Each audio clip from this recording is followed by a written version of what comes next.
Okay, we are streaming on X already, and most probably we will start now streaming on YouTube.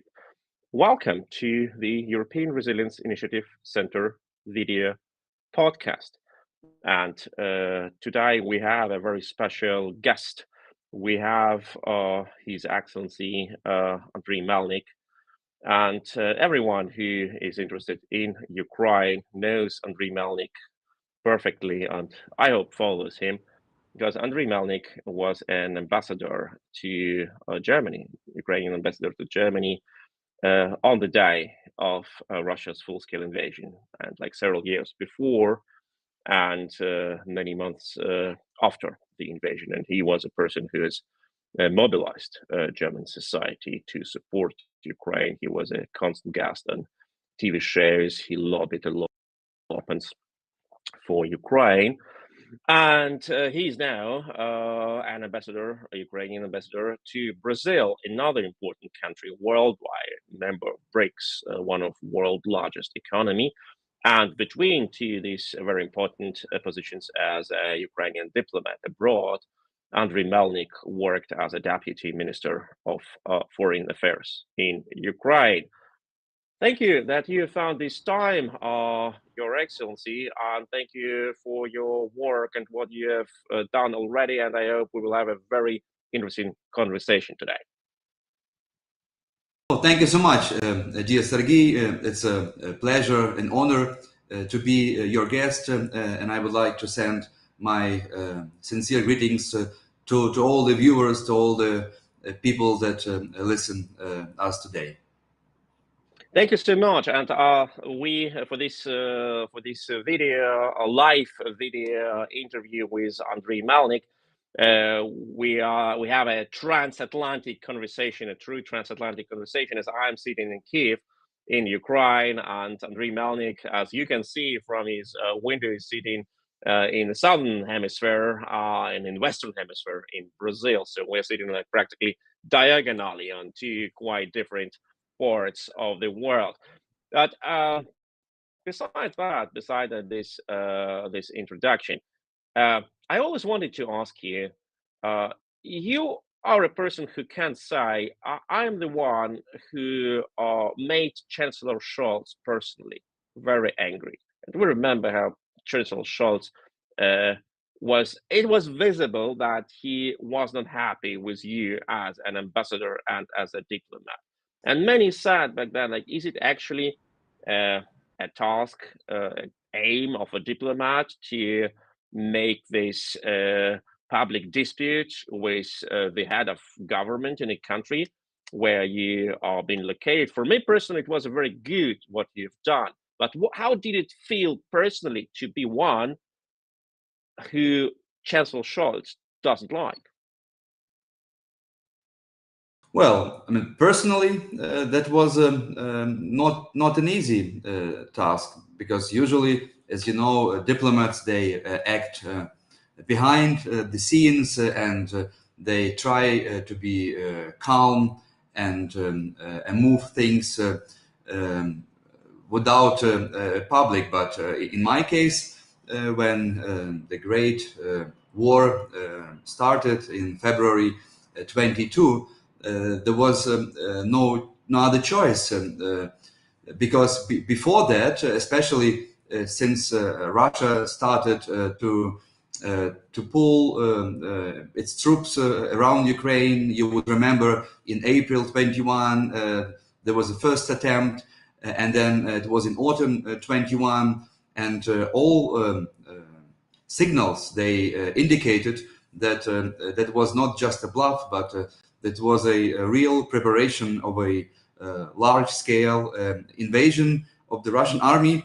But the German society and German political elites, they chose to ignore all those warning signs. And when the invasion, when this huge intervention began on February 24th, everyone would remember this awful morning. Then, of course, we received some like moral and internal confirmation that that we were right, we were warning, we demanded some action, and I'm still convinced that our Western friends were in the position to prevent this war from happening, but unfortunately that was not the case. So with that background and having a position that we were right, that Ukraine anticipated this terrible war, then we could, of course, we had better cards in our hands, and we could not just ask as we used to be in the past, but we started to demand action and foremost weapons. And of course, no one likes when other people, especially diplomats, that they use a harsh language, and they don't care about nuances and about protocol and about any ceremonial things, but they just say what is needed, and that's why my consciousness is clear, and I can understand the Chancellor at that time and many members of the government, which is still there in Germany, and also many normal people in this country, that they were shocked.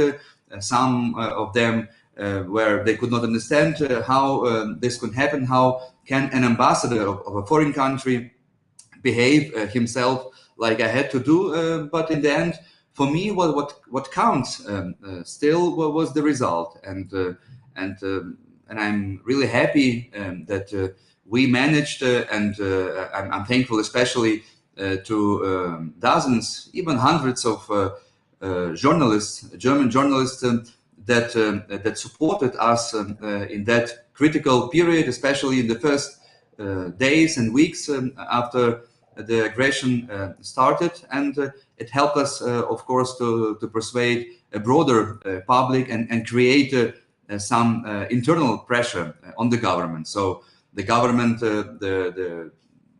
had to act. The government was not in a position to ignore all those signals, and especially because people they realized, they understood that we were right. We were right, but we were not listened to.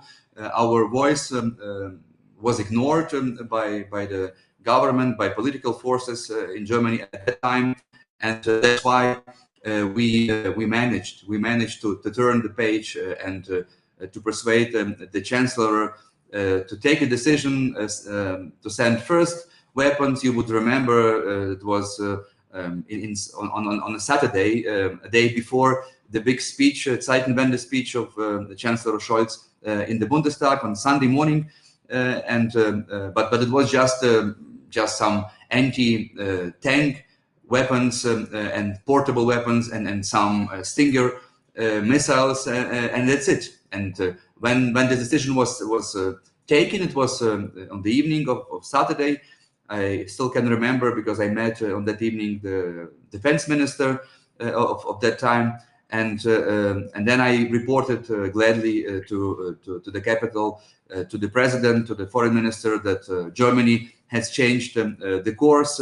That was 180 degrees change, and but I was still surprised, because I expected, wow, it's a good news, thank you. But the first reaction I still remember, because everyone still can have in the memory all those critical minutes and seconds. The reaction was, okay, how much and when will it be delivered? So there was no joy about the decision. It was just a signal that, look, okay, it's fine, but now we have to move on. And the problem was that after this speech, which was celebrated, and rightly so, in the Bundestag of Chancellor Scholz on Sunday morning, then nothing happened. So the delivery took place of those weapons which were announced, but then the decision was apparently taken. That's it. Germany was no more able to do some additional deliveries, and they don't have anything in stocks of the Bundeswehr, and that was another shock for me, which happened actually on the next morning, on Monday and Tuesday, when we were trying to understand, okay, now we have this Zeitenwende, we have this complete change of times in Germany, but still we had almost to start from scratch because we needed heavy weapons, we needed air defense systems. You would remember the calls in the first weeks, close the sky and so on, but no one really wanted to listen to, and that's what made me really angry, because on the one hand, Germany made this wonder, made this miracle to change the course which they had over the last 2 or more decades.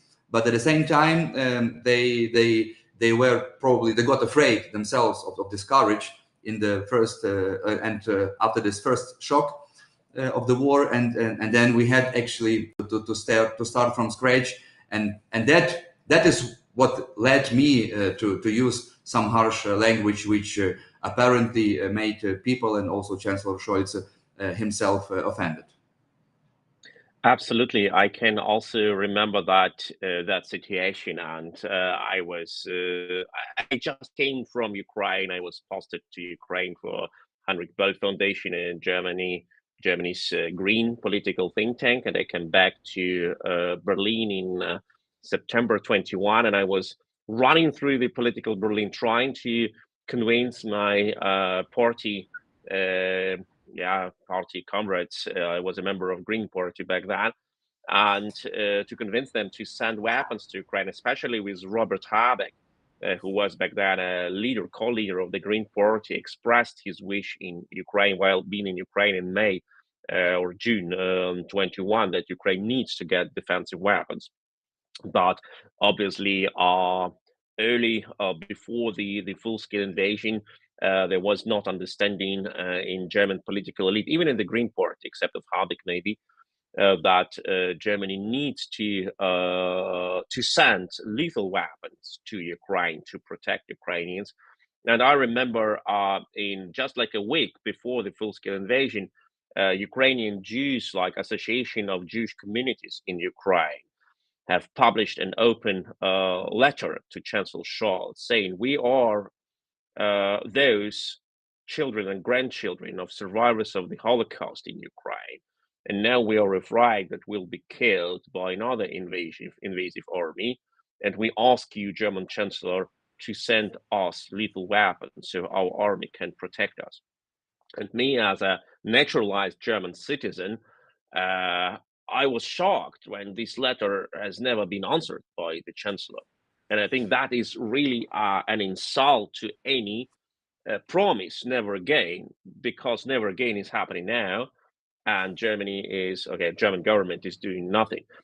But before we go further, I want to say that we are streaming parallelly on X, former Twitter, and on YouTube. We already have the first greetings from both readers on X and on YouTube. Thanks to the stream. Mr. Melnyk, you were right. All you said while you were ambassador, ! Or other greetings. Hello from Frankfurt, Germany. Ask questions in the comments on YouTube, on Twitter, on X. Your questions will be transferred during this live stream, and also don't forget to donate for Ukraine. Pick up your charity, what you trust. Please donate directly to Ukrainian charities if you have this option, or if you want to support our initiative, European Resilience Initiative Center. You always can subscribe on our channel on YouTube, or there is a donation link in the description of this video. Also, feel free to donate. I have just came back from Ukraine's front line, where we have delivered equipment, drones, power stations, batteries, generators to the Ukrainian units who are fighting in Ukraine and protecting Ukraine, and not only Ukraine, but all of us. But my question to you, Mr. Melnyk, Your Excellency.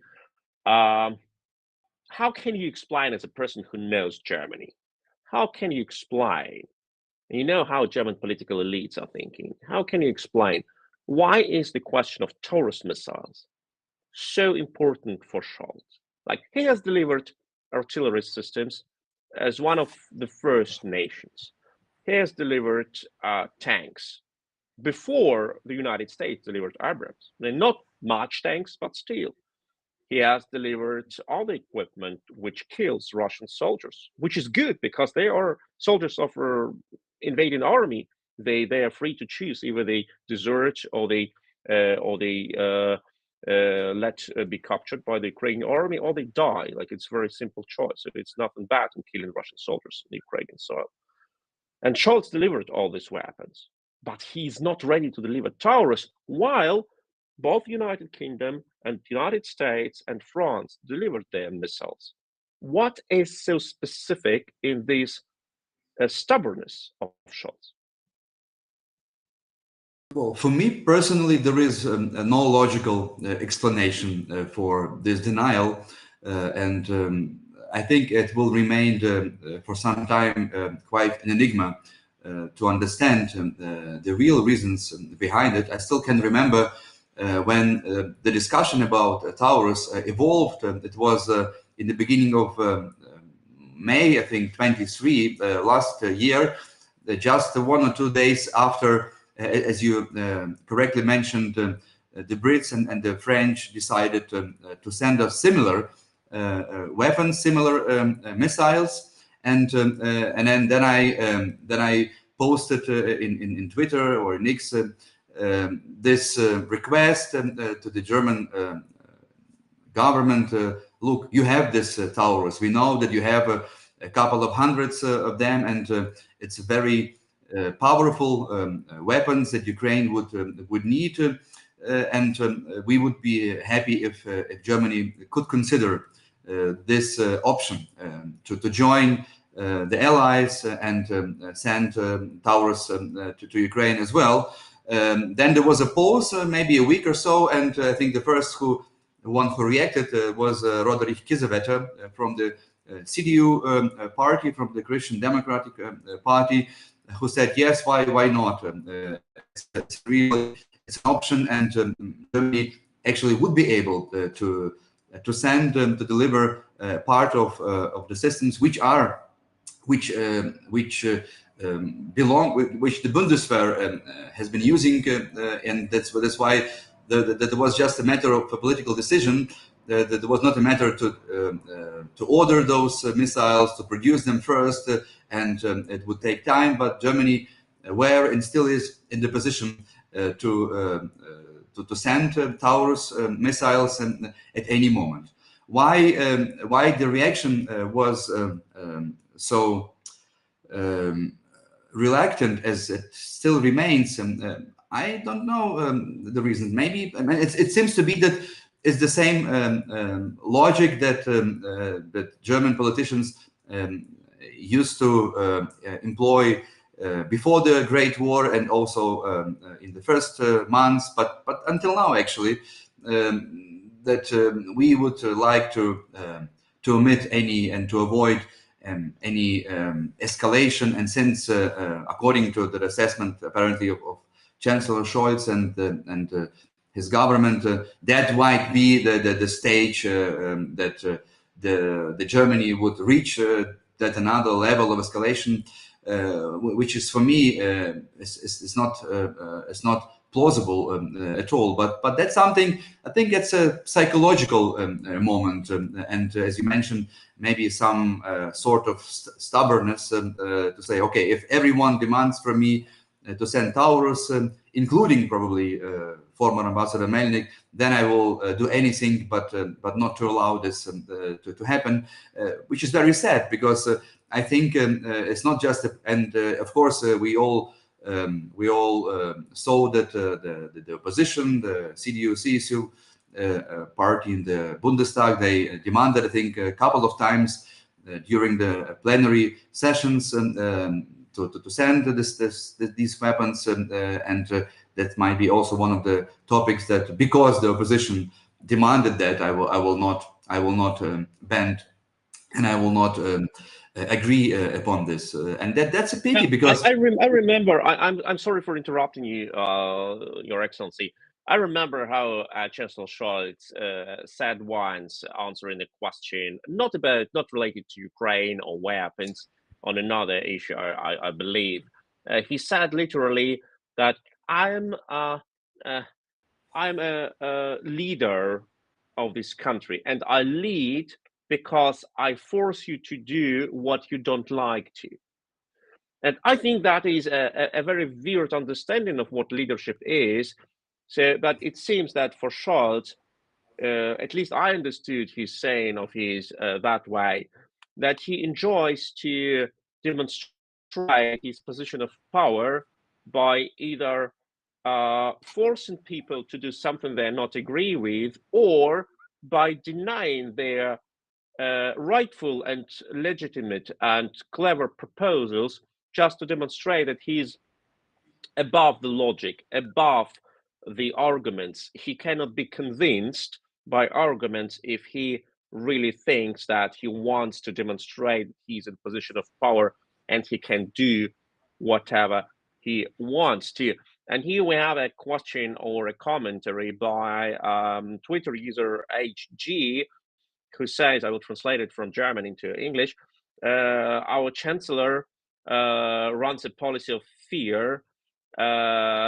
He uses the slogans like danger of escalation or direct participation in war that just like hang in minds of the people when they hear it. And Landsberg is, who is representative of NATO allied nation, demonstrates the UN nature that this fear is indeed the biggest factor of escalation. Indeed, is it not the case that when we say in Germany, we have fear of that and that, the next moment, Dmitry Medvedev or Vladimir Putin or Sergei Lavrov or whoever just addresses exactly that fear, because we have demonstrated that if you start threatening us with a nuclear device, we will give up. So, of course, next day, Medvedev says, we will nuke Berlin, and everyone is happy. Scholz has proven his cleverness. Medvedev has neutralized German politics, and only Ukrainians are dying. No, unfortunately, you're right. Again, there is no logical explanation for this denial, because it's not just the opposition who, I think, explained it, why those missiles are needed in Ukraine, but also the vast majority of experts in Germany and in other countries, they demonstrated clearly that that all those Taurus missiles, if delivered, they would make a difference. Maybe there would not be a game changer. That would be an exaggeration for the war, but that they would make a difference, and they would make sure that the Ukrainian army could be more efficient, and that we can save lives. But at the same time, what you mentioned, that's a crucial point for me, because we all still remember a notable interview of the Chancellor, I think it was in April 22 for the Spiegel magazine, where exactly he described for the first time this policy of fear, German angst, that we would like to avoid any escalation.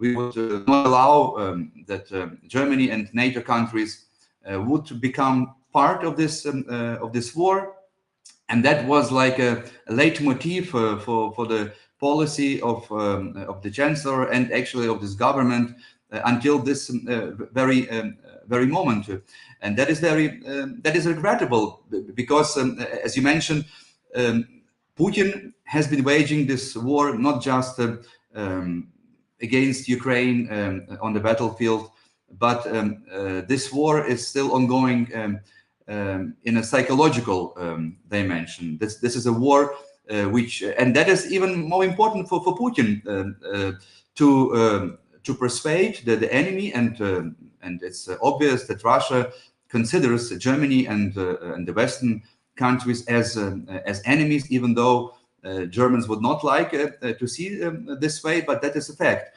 And Putin, unfortunately for us, has been quite successful in using all those tools as a former KGB officer to threaten peoples, to just to intimidate, and now we see the consequences that that the game that he started to play with the German political elites, using all those things like not just nuclear weapons, which is an ultimate weapons, of course, but many other things that we would to do this and that, and instead of countering this and addressing this issue and explaining to the German society, look, people, of course we have to take seriously any threats, but according to our analysis, that is just a bluff, and don't believe this. And if that had happened 2 years ago, 1 year ago, even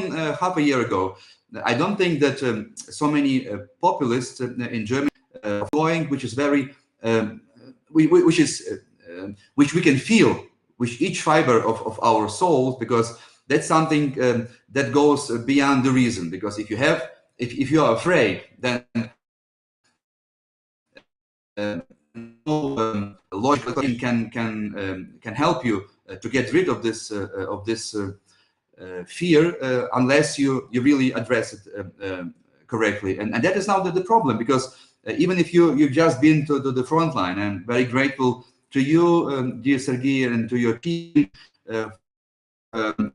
for this huge with drones and other weapon system to help our soldiers. So you have seen with your own eyes what is happening on the ground. And if we look at this psychological part of this warfare, we would see that Putin has concentrated all that he has, all the potential, all the manpower, all the weapons, everything that he has, with the second biggest army of the world, in a few hotspots on the front line. And of course, unfortunately for us, he is moving forward. So every day he might, his troops might occupy one village or a couple of houses. But anyway, the general impression that he evokes for his society, but also for us and for the Western, and especially in Germany, is like he is invincible. So there is no way that Putin can be defeated, because he's moving forward.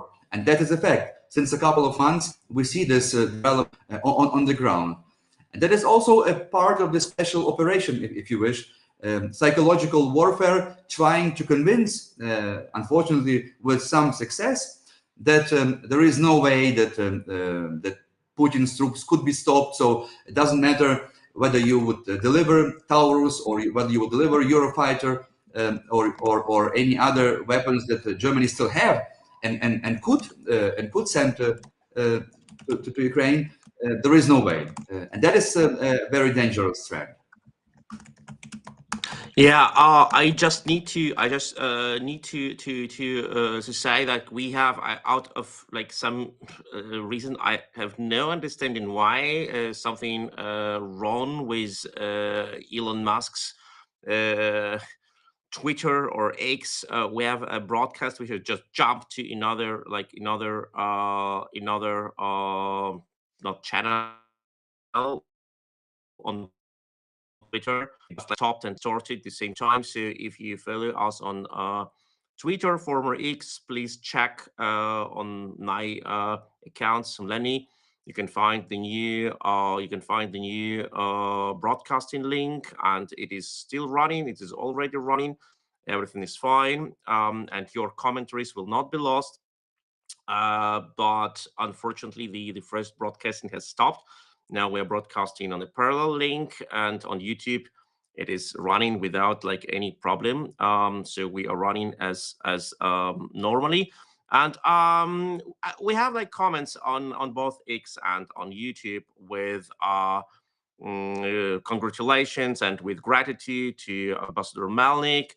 Like we have here words, for example, from Sabine from Hamburg that she misses Ambassador Melnyk in Germany, and we have other comments in like on X saying that they miss you.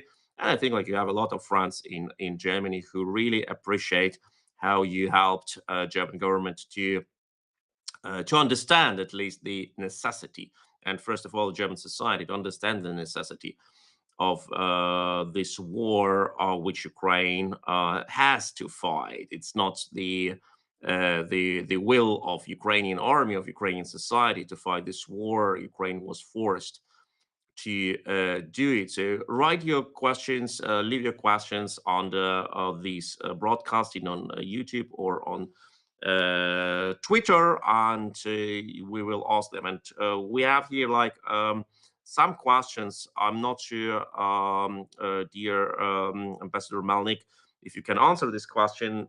We have like some questions about Kursk incursion of the Ukrainian army. Is Kursk is the territory of Russia which Ukrainian army controls, and Kursk, is it defendable? Not sure like if you can answer it, but if you can, please answer it.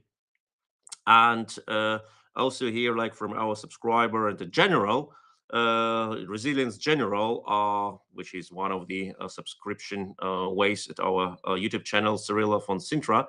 Einen schönen guten Abend und alles Liebe an die Ukraine. Great good evening, and all of the best for Ukraine. So, Mr. Ambassador, so what do you think about Kursk incursion? Or if you cannot tell much about the military component, how was it perceived from your perspective in Brazil and in the world? Like, was it a sign of strength or something like a sign of escalation? Well, first of all, that was a real surprise, and that was a surprise for many, and was a surprise for the international community, even for many Ukrainians. That was a positive surprise that that our army and also the leadership could find the ways to show that Ukraine is not just on the defensive side, because again, that is that impression that Putin has attempted to achieve, and not without success. That look, there is no way. My troops go forward, so Ukraine will continue losing every day some pieces of land, and that's how it is going to continue in the coming months.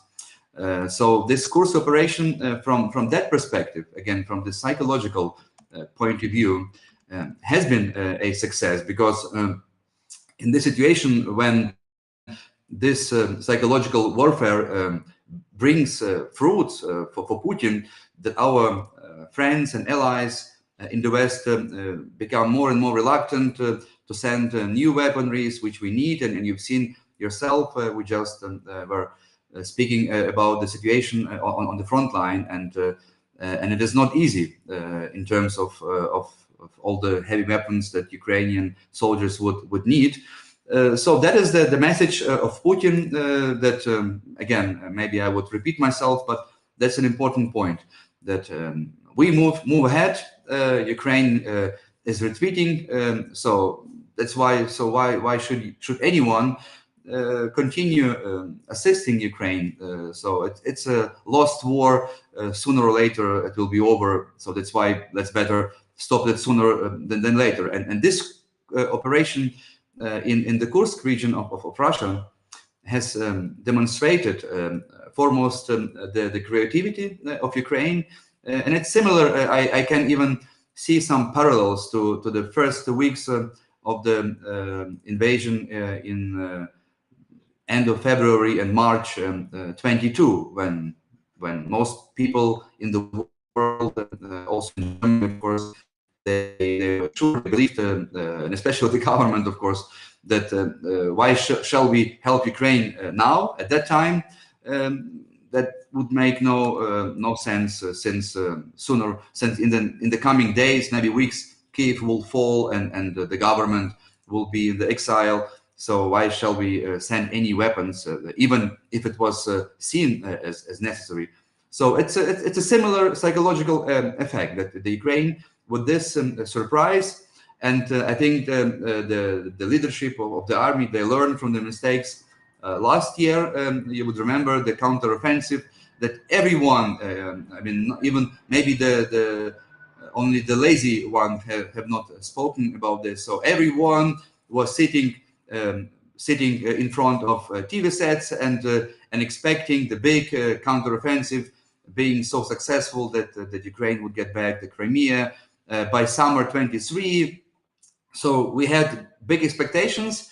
Russians used that time to prepare themselves, and we all seen that unfortunately this counteroffensive did not bring success that we all wish to see. So that was in Kursk.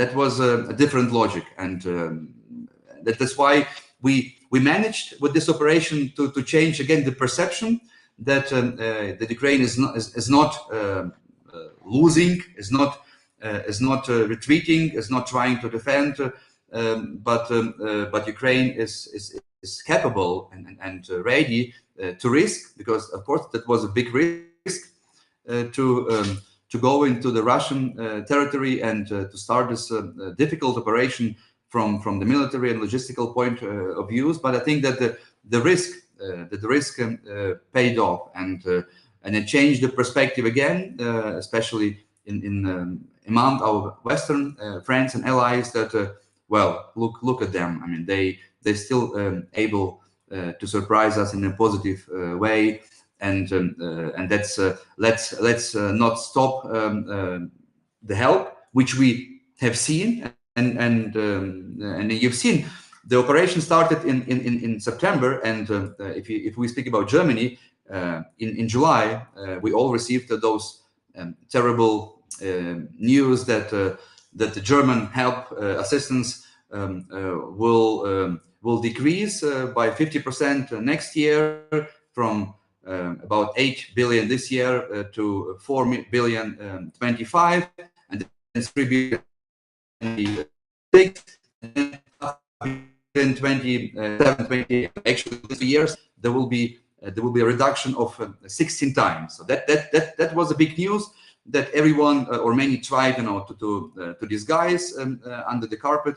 But that was the fact. So Ukraine needed some action to show that it is still in the position, still capable to go forward, to plan successful military operations, and then also to use them when the time is right strategically to get some benefits. Of course, we are not going to keep this occupation of parts of Kursk region. That would be nonsense. But again, from the military strategic point of view, I think that that was a successful move.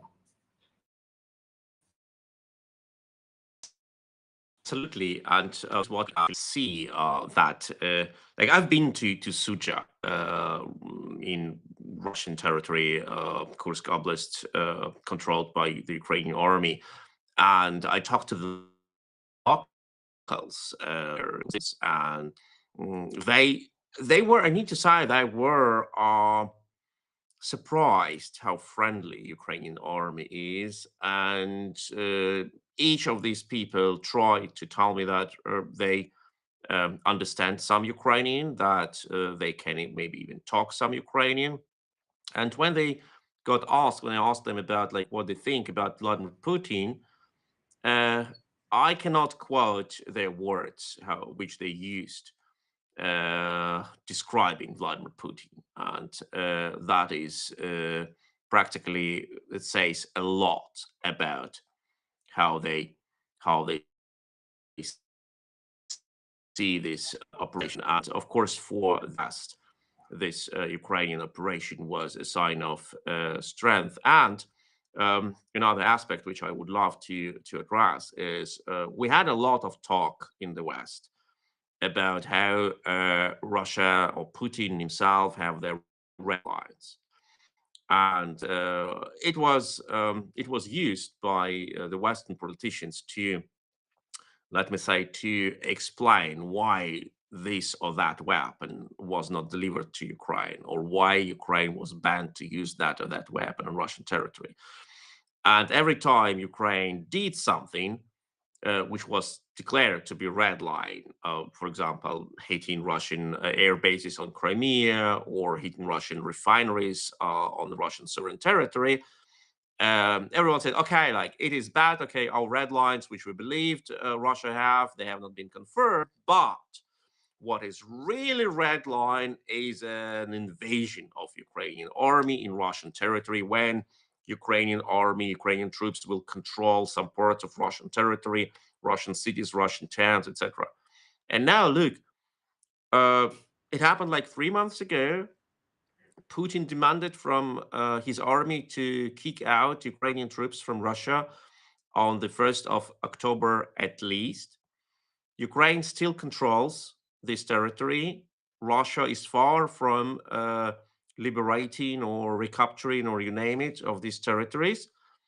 And it doesn't seem to be a red line for Putin. Like nothing changed in his behavior. He used to bombard Ukrainian cities. He bombards them anyway. He used to kidnap Ukrainian children. He kidnaps them anyway. He used to attack Ukrainian power grid in a hope to freeze Ukrainians in winter. He does it anyway. So the Western talk about the red lines is a stupid talk, and the Ukrainian army has demonstrated it. And I think that is one of the best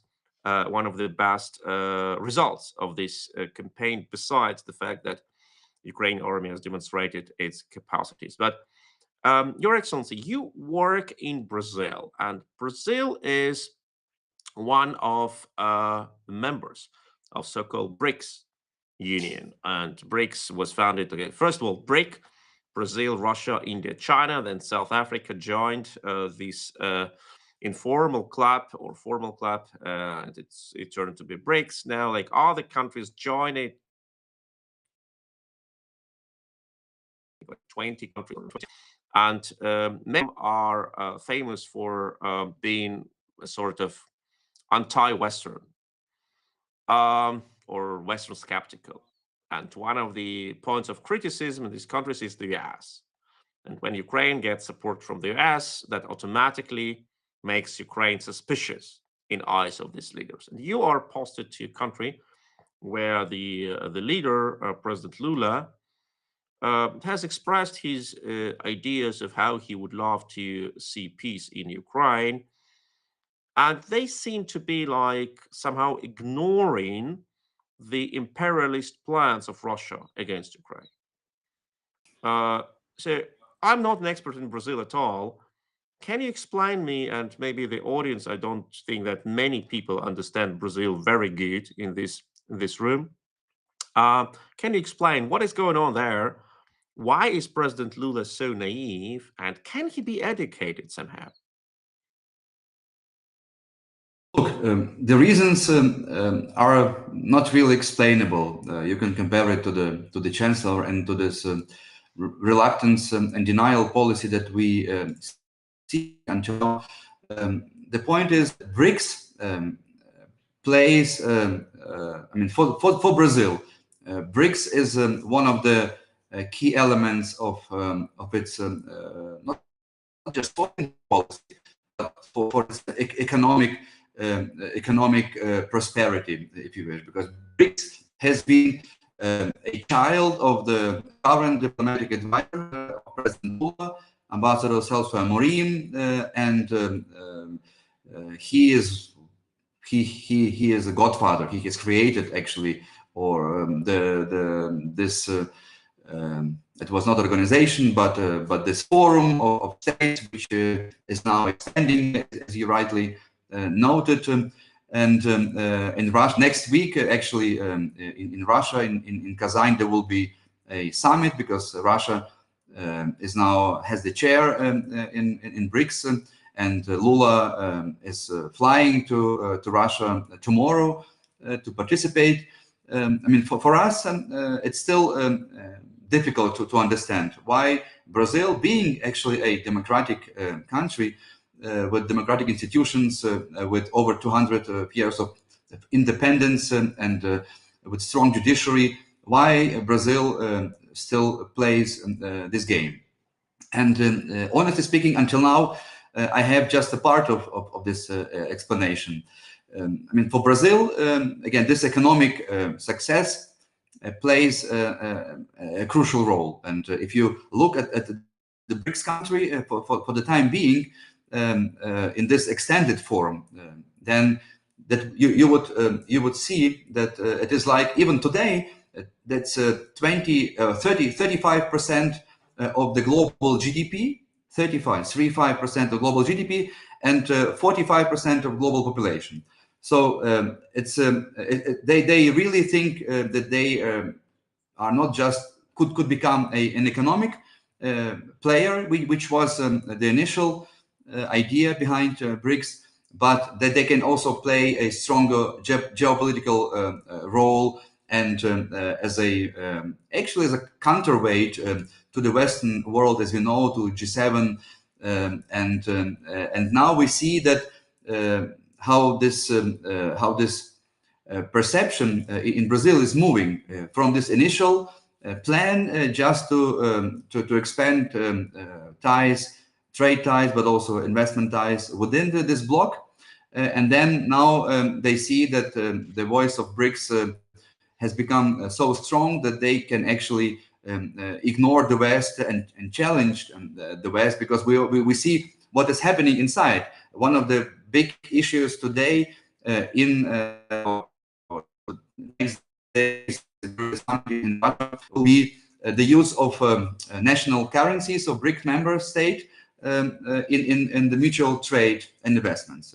That means that they are really openly challenging US dollar as the main currency since the Second World War, since the establishment of current international financial institutions. So they play big. They try to be seen as a maybe even more important power factor in the globe as the collective West, and that is something that is almost impossible to change, because if you all the arguments that we use to say, look, I mean, we can understand the point that you wish that your economic involvement within the BRICS community has so many benefits for the prosperity in this country.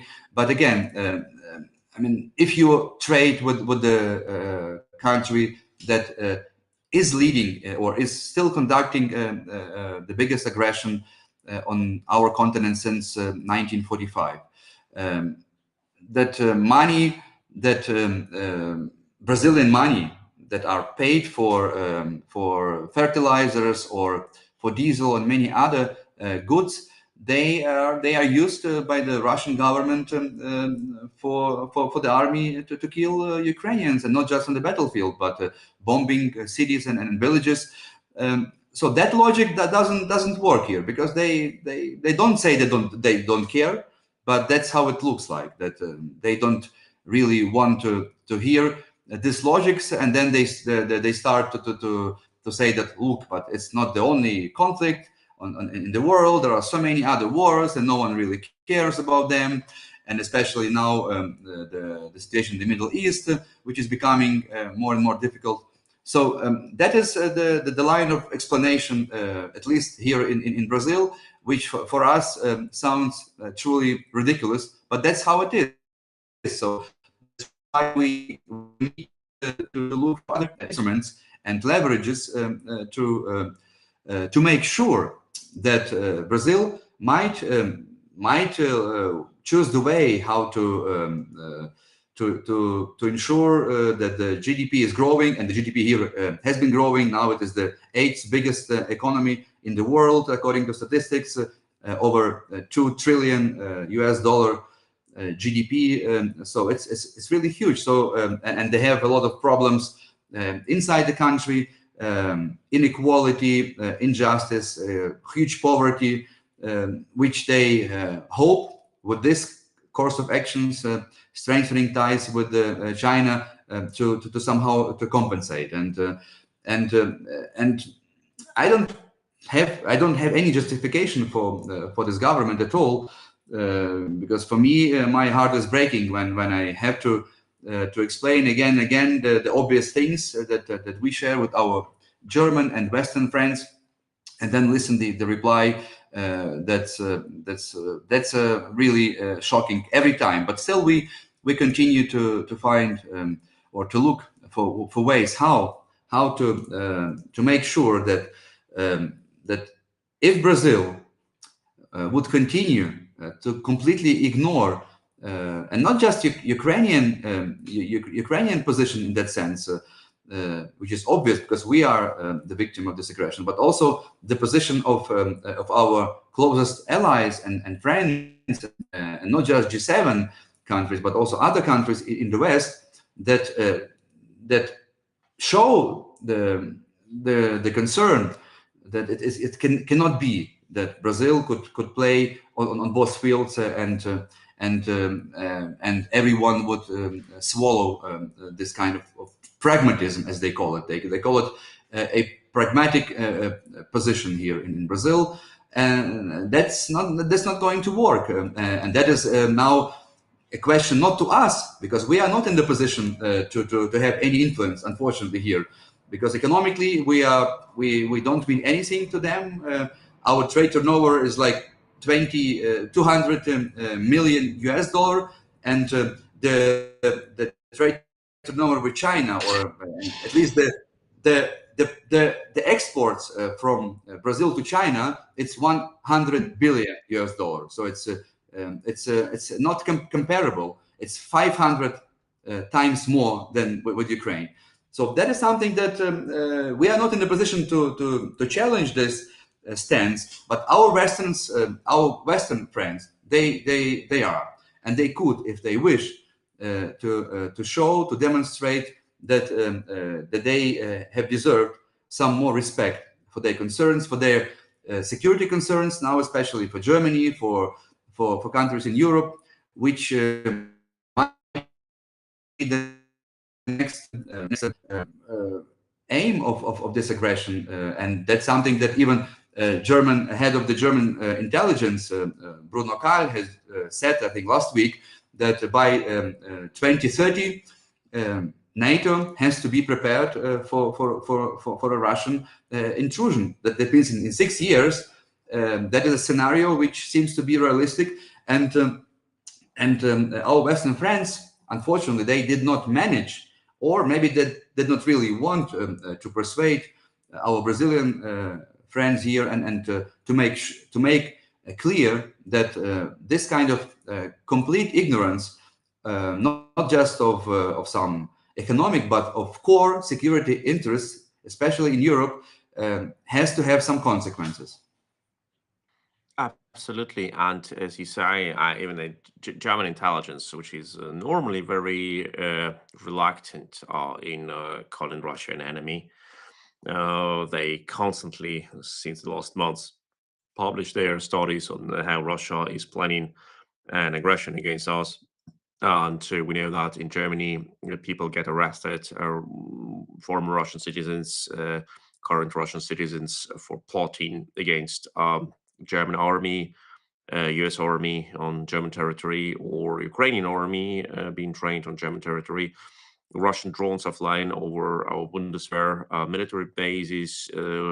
We find caches of explosives close to our pipelines, military pipelines in Germany, NATO pipeline in Heidelberg recently. For those who are interested in this topic, I recommend you to have a look at our YouTube channel, interview with Dr. Benjamin Schmidt, who worked for the Department of State of the US with his focus on energy security.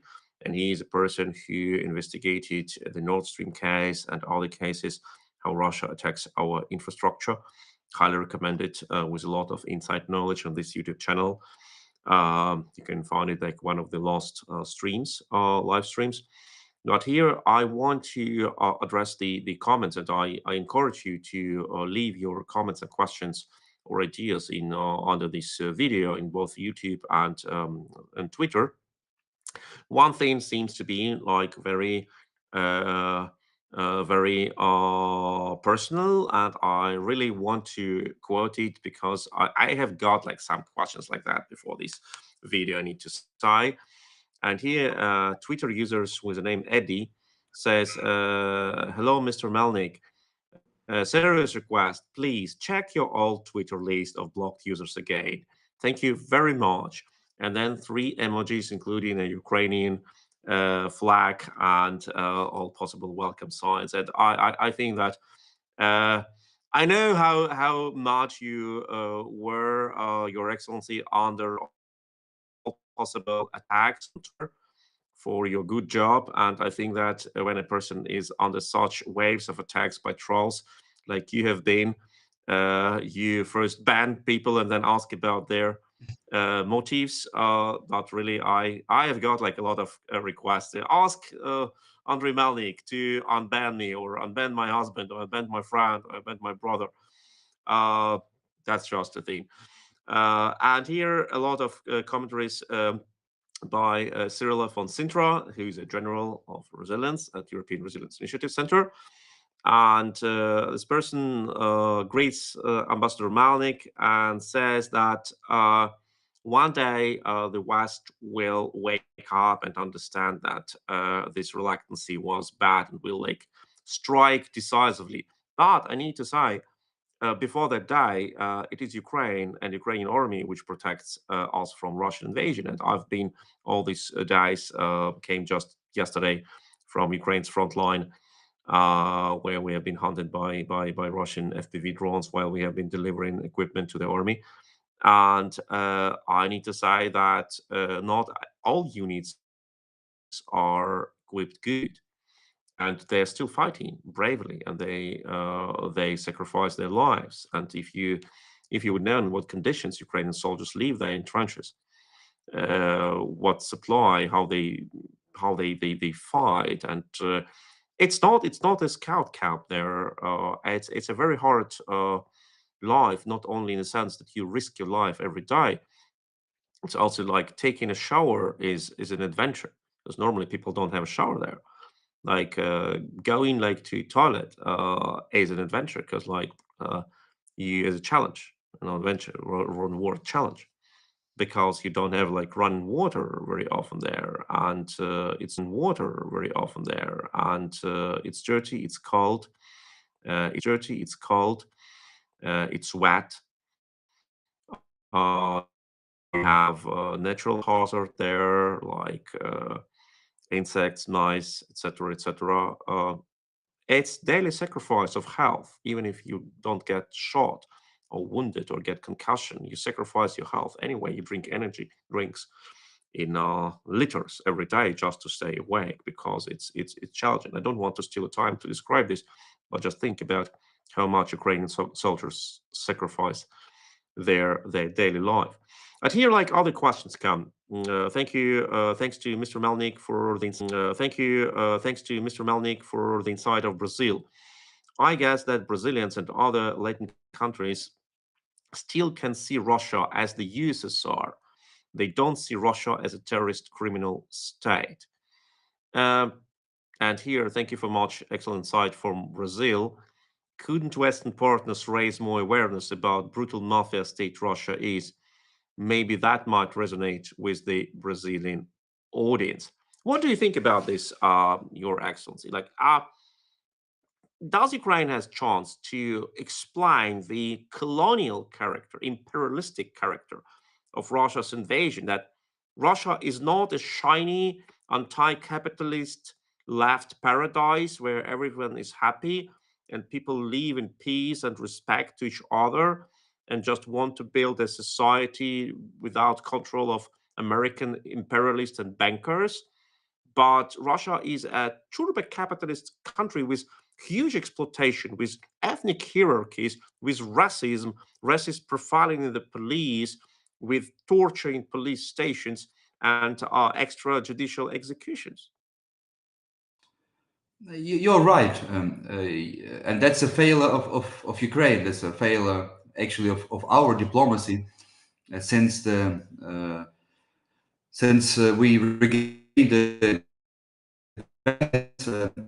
30 years have passed, and in that time, Ukraine was too much consecrated, and rightly so, on our policy to join the European Union and NATO, and now we see finally some first successes that Ukraine has started negotiations to become a member of the EU with NATO. It's more complicated, but I'm sure that we're going to manage this challenge as well. So this global South, and especially Latin America, remained in the shadow. And even though we used to have embassies, not too many, but a couple of them in Brazil, in Argentina, then also in Peru, and since only last year in Chile, this whole region has been totally neglected. So, and at the same time, Russia has invested huge resources and is still investing in Latin American countries. I mean, if you look at the embassy here in Brasilia, they have hundreds of people. I have just two diplomats, two diplomats helping me to slowly start to change this perception. And that's why we are to blame, that even though we have finally understood the mistakes of the past, but still we are not investing enough. We don't actually invest to change this perception and this perspective, which you would find in this society, but I'm sure also it's similar to the neighboring countries, and especially in terms of media, Russia has been and still remains omnipresent here, because they have the Sputnik, Russia Today in Portuguese language, 24/7. They have they are using money to bribe, so that's the usual politics. And then you don't have to forget, after our German friends finally, and Americans and Europeans have expelled this huge network of spies in Europe, and we're speaking about dozens, maybe hundreds of people. So what do you think? Where are now? Most of them, they are in neighboring countries. So now our task has become even more difficult, because they have concentrated huge resources, especially since the beginning of the Russia, since the beginning of the large-scale aggression. Actually, traditionally, there is just this ideological, you're right, Sergej, just this ideological bridge that unites especially the current political forces here in the leftist forces in Brazil and in other countries with the former Soviet Union, and now it's automatically with Russia.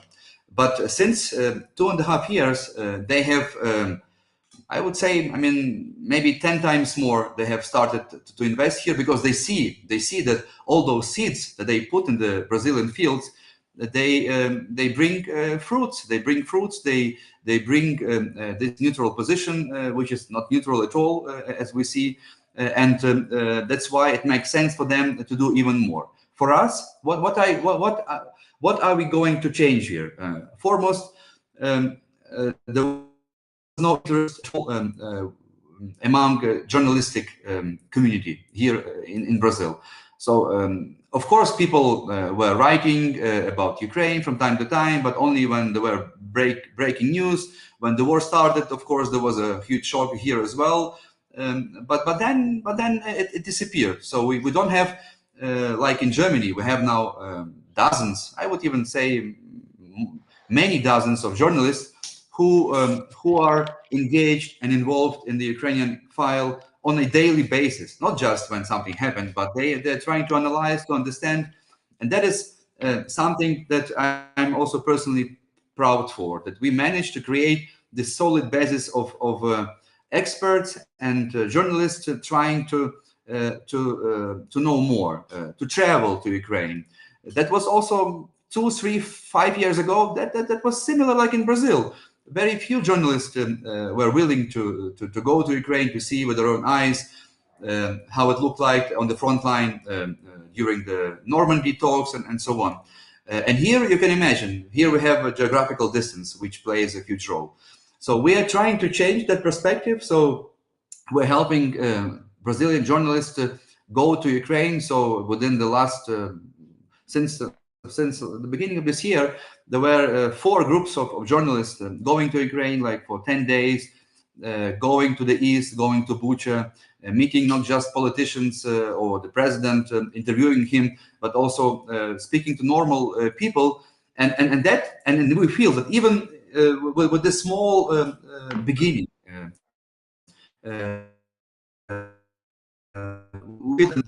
not changing yet, no, but at least we have many more voices that that point to the fact that the current political position is not right. You cannot claim to be a leader of the global south. You cannot claim to get the permanent seat of the Security Council of the UN if it is going to be reformed one day. So there is no automatism because to get a permanent seat in the UN, in the Security Council, that means that you have to care about the current international legal order, about UN Charter, and defend it, and not just take care of economic development, that what we see here. So that's why I don't know how long it might take. In Germany, it took also many years until we reached the point where we are now, so that there is enough, there is sufficient competence in the journalistic circles, in the expert circles, that what it means what Ukraine means for Europe. And 5 years ago, I mean, that was similar, not as bad, but it was similar, like we have now in Brazil. That's why we need to be patient. We don't have time. That is the biggest problem, because here you would need to invest maybe for a decade or maybe 2 decades. You have to invest here in Brazil, but not with 2 diplomats, but maybe 50 diplomats going, because it's the 5th biggest country in the world. So the distances are huge. You need to fly. You need to be present in many other capitals of important states, like São Paulo, like Rio, like Bahia, like Porto Grande do Sul. So you need to be present everywhere, and unfortunately, this is not happening yet. So we started to speak finally about Latin America, about Global South, Africa. In Africa, we are at least expanding our network of embassies, which is good news. But here in Latin America, we have just been talking, but not doing enough. It's our job, and I hope that the new foreign minister, Andrij Melnyk, that he would make sure that we are not just talking about changing the perception of Brazilians, but we are really doing much more than we would need to see. And I'm sure that if with that kind of approach, within the next 7 years, we have another situation here in Brazil. But for the time being, we are really not actually present in the public discussions of a general scale. I mean, experts, yes, NGOs, yes, some journalists, yes, but we are absent. I mean, from the mainstream. So we need to be part of this mainstream, like it is the case in Germany. Only then we have a chance also to change the political course. Yeah, that is of course a much more complicated situation as in Germany. Any journalist who wants to go to Ukraine just like buys a train ticket to Przemysl or to Kelm, just like 10 hours of train, and then you cross the border and you are in Ukraine. You don't need to fly transatlantic flight. And also, like in Germany, many people, many journalists, I understand that it's a very tricky situation, and sometimes, and not sometimes, very often, this Russia's experience just distorted the optics, and people couldn't understand what is happening in Ukraine. But still, many journalists could understand like some basics of Slavic languages. If it's Russian or Polish or another Slavic language, so they can just integrate themselves into Ukrainian agenda and understand at least a bit what is going on. And if they were honest people, they could try to emancipate themselves from Russia-induced colonialist and imperialist optics. In Brazil, I don't think that there are a lot of people of knowledge of Central Europe, even through Russian lands. They just like, you need just to raise first the generation of these people. But I absolutely love the topic which you have slightly mentioned, Your Excellency, and that is how Russia's embassies work abroad. And I would really love to know your impressions of the work of Russia's embassy in Berlin and in Brasilia. And for those who are not familiar with Berlin, I believe that many people who listen to this podcast or who watch us, and again, I encourage you to ask your questions under this video.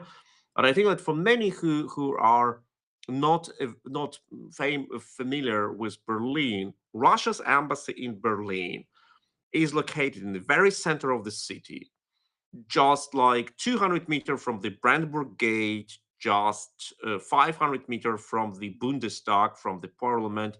It is the largest embassy on the square of the territory in Berlin, like the largest embassy in Stalinist neo-imperialist empire style, and it has a Russian flag which is so high over the city, which is higher, definitely much higher than any German flag on any official building, because they have like a couple of ministries over there, much higher than any flag of any official building in the area. And not far from that place, there is a newly built US American embassy.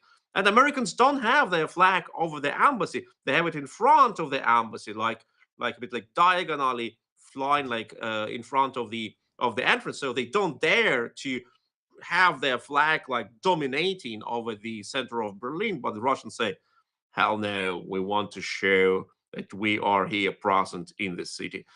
And that is just an introduction for our listeners. And now, please, Your Excellency, I'm sorry for being that talkative today. What do Russians do? What is your impression? How they work with the political elites in the countries where they are located? They work differently, and it would be a mistake to underestimate their potential, because they inherited it from the Soviet Union, and Soviet diplomacy belonged to the best. Diplomatic school belonged to the best ones worldwide, and they managed, unfortunately for us, to retain this basic level. I mean, if they send an attaché, it's the youngest level of diplomats, then it's obvious that he or she speaks perfectly, or at least at the decent level, a language of the country where they send them. And it goes both for Germany or for Brazil, or I'm sure for any other embassies worldwide. They have one of the biggest networks of embassies, so they have their embassy almost in each country of the world. And if you can imagine, Ukraine has been absent since 33 years of independence in about 1/3 of countries. If you take Latin America, if you take the neighboring countries like Suriname or Guyana or Colombia or Ecuador, I mean, we've never been there. I mean, if you count, maybe there have been some delegations in the last 33 years there, but that's it. And they have been present since Soviet times, if you can imagine, and they are now, and they have even strengthened their embassies, because they understand that they can outplay the West, trying to invest more here where the West itself and us are absent. So the methods are also different. I mean, in Berlin, I mean, I think they I don't know, do not know the exact number of diplomats they have, but we have to speak about hundreds, not 100, but hundreds of diplomats speaking excellent German, and I've seen it. So they since in the last 10 years, especially since the annexation of Crimea, of course they have also changed their methods because there have been sanctions introduced and so on. So they had to act behind the scenes, behind the curtains, and nothing has changed. I mean, using money, using cash, using influence, intimidation, all those methods since the Soviet KGB times, they have not disappeared. On the contrary, they have been made even more perfect and adjusted to the current needs. Here in Brazil, they act more openly because Brazilians they consider Russians as strategic partners, and that's why I mean here they don't have to hide like in Germany and act in the shadow of politics. But I'm sorry. I'm sorry for interrupting you. But do you understand you correctly that you believe that Germany or some parts of German political and business elites do not consider Russia still as a strategic partner? Of course, politically, no one would say it now. At least in the government and maybe on the right or left wing of the political spectrum. But I think I'm sure that unfortunately for many Germans, it still is an important factor, and we have seen now in the elections in the eastern German lands that political forces that have been championing for the resumption of ties with Russia, of course, after the war is over, but still have gained about 50% of votes. So if you count together what AfD and BSW, all those two political forces have gained, it's almost half of all the votes, and that is a very disturbing factor because still somewhere very deep in the hearts or in the souls of a large number of German society, we still probably have a dream of this resumption of ties with Russia, because sooner or later this terrible war will be over, hopefully sooner and hopefully with more help from Germany. And then, of course, what? Russia will not disappear from the geographic map. So economic ties will have to be resumed, political probably the same. Culture is still there, and Russia has been using culture as a powerful factor to retain the sympathy for itself in Germany, especially due to historic connections that have not been that we cannot deny, of course, and that is so dangerous for me, because even if you listen to some members of the current government, even to the Chancellor, you would hear those undertones in the language that yes, it's terrible what is happening, and of course we condemn the aggression and we help Ukraine, and we are thankful for that. But at the same time, you can feel it in the air, this kind of expectation that sooner or later they will have to resume all those contacts, and that is quite dangerous, because even now we see within the SPD party all those who have been supporting Russia, like Manuela Schwesig and other politicians. They are again, I mean, they are back on stage. they do not seem to learn much from mistakes. Actually, they have even been rehabilitated with the help of my successor partially. So that is something which is worrying for me, because we have not showed sufficiently that that all those forces that were actually backing Russia, helping Russia to extend the influence with Nord Stream 2 pipelines, with other economic projects, they have not been punished. They did not seem to learn from mistakes. Now they changed. I mean, the masks. They changed the rhetorics, but we don't know what is going to happen. And the biggest danger. Sorry for my long reply. The biggest danger now is what is going to happen after all those victories, landslide victories, actually, for the leftist and right forces in the eastern German lands. What does the Chancellor intend to do? Because there are two options. One is, and what is that is happening unfortunately now, that the SPD is trying to play the game which was proposed by those forces. So they are trying to compete on their part of the football game, trying to be bigger,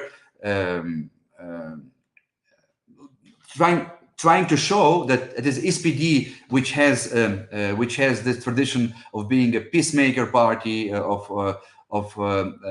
supporting negotiations and so on.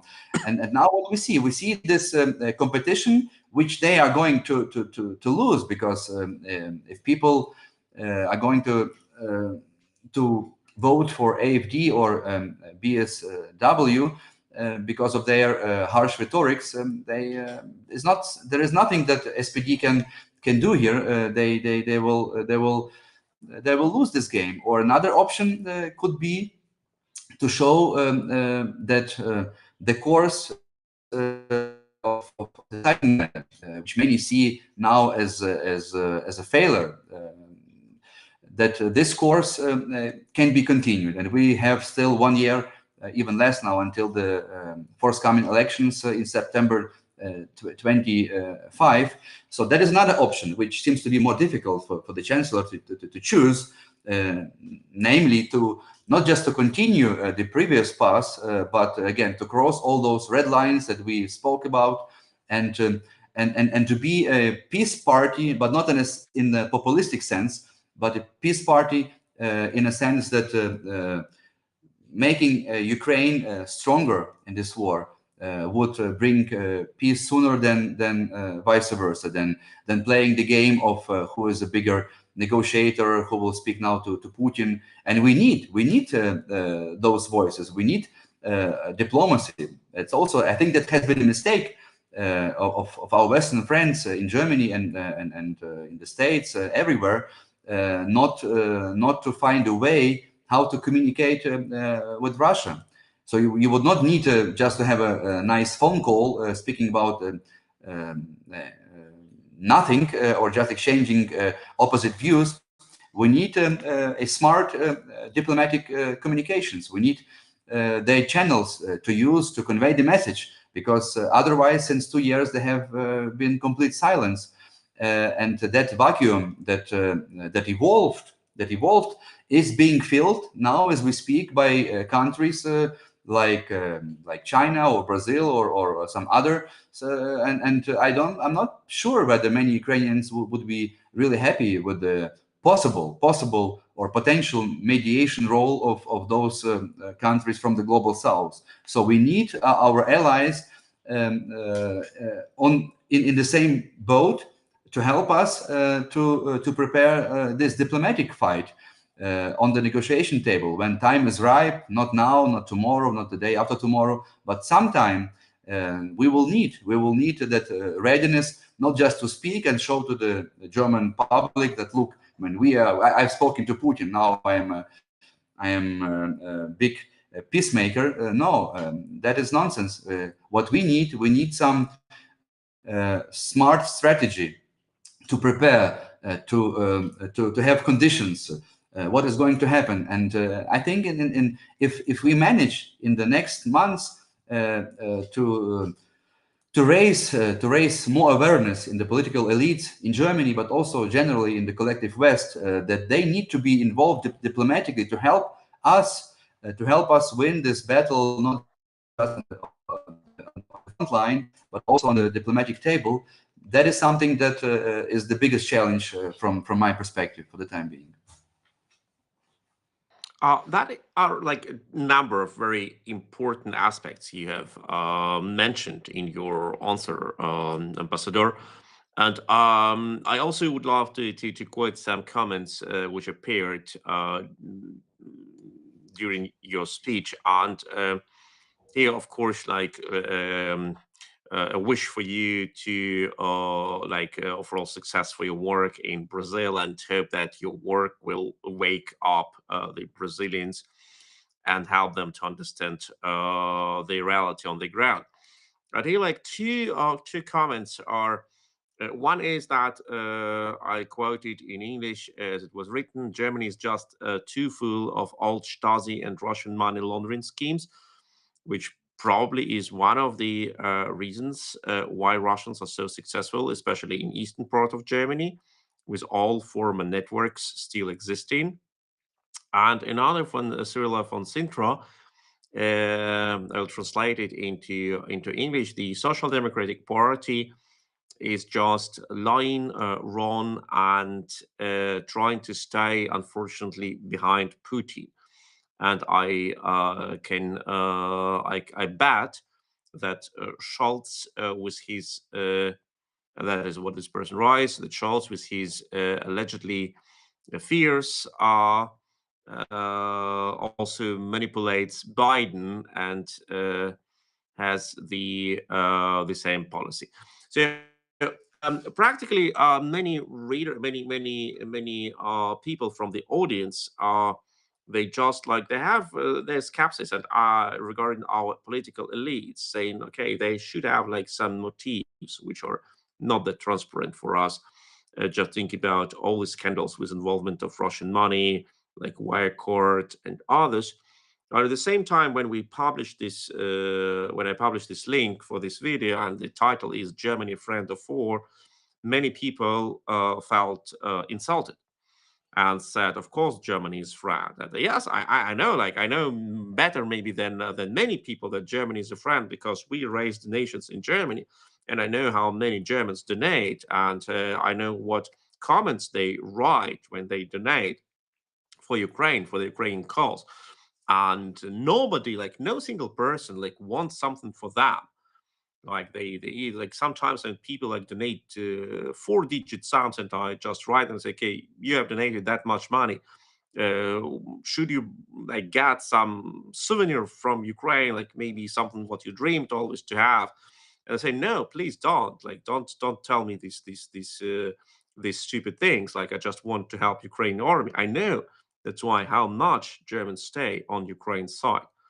But at the same time, we have our government. And here, Mr. Ambassador, we have now this feeling of some sort of revival of old pro-Russian policy. We have the new General Secretary of the Social Democratic Party, who literally supported Nord Stream 2 in 2019 and blamed the US gas for Germany's problems. And this is the same person who now says literally that we need to forget thinking about or talking about this war in categories of win or lose, and we need to come back to diplomacy. That sounds like a capitulation invitation for me. How can you explain it? Like, is it really a danger? Or we can say, okay, Social Democrats will get their 14% on the elections, we can forget them. And another question, which also resonates to what you said, and please, I know it's a stupid idea to ask two questions at the same time, because person will answer one and will not answer another one, but I think you are another case. You know from your work in Germany how Russians use Germany's memory of World War II, which is mostly concentrated on Russia alone, as if there had been no war of total destruction and elimination in Ukraine or Belarus or Baltic countries. How can you assess this way of Russians to crack the minds of the Germans and insert their Russian patterns into our minds? Well, first, let me address the title of our today's podcast. I was also shocked when I saw it first. Germany, friend of foe. I thought, oh my God! And then expectedly, there have been many comments, of course, and I share completely your view. That provocation was just meant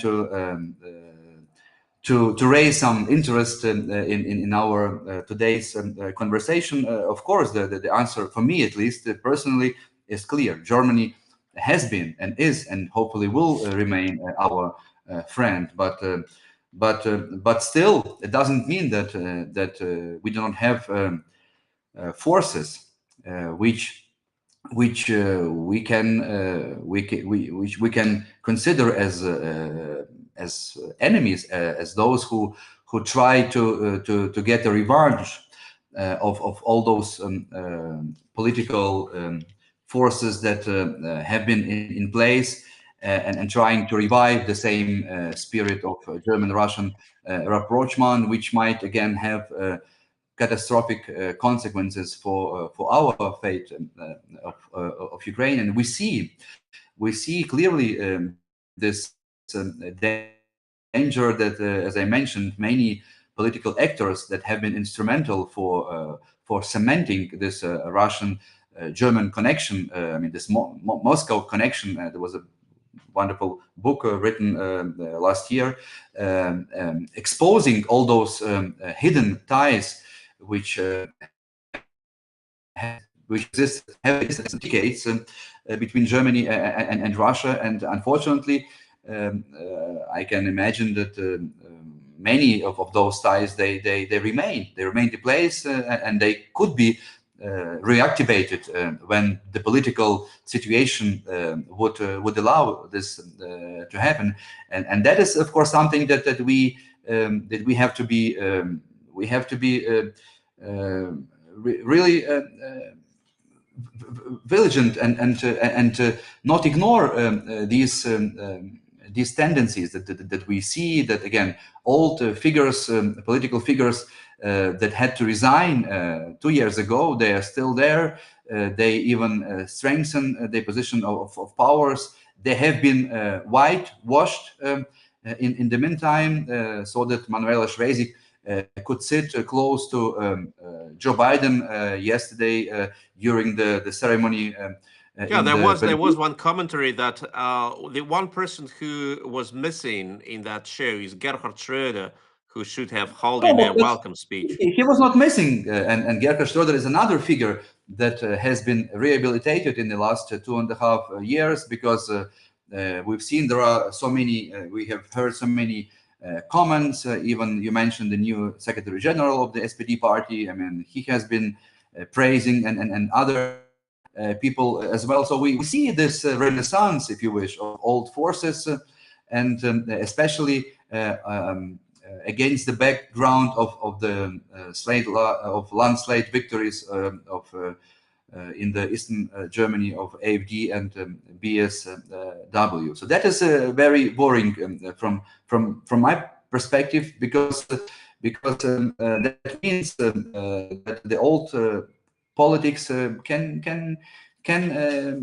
reappear again on the political surface. And even if the SPD would get 14 or 15% of votes during the next Bundestag elections in September 25, now I mean, the most probable option would be a new big coalition between CDU, CSU, and the SPD again, and taking into account that that they would like to play this peacekeeper card. in this game. I mean, they might be then those who would put on the brake and not allow.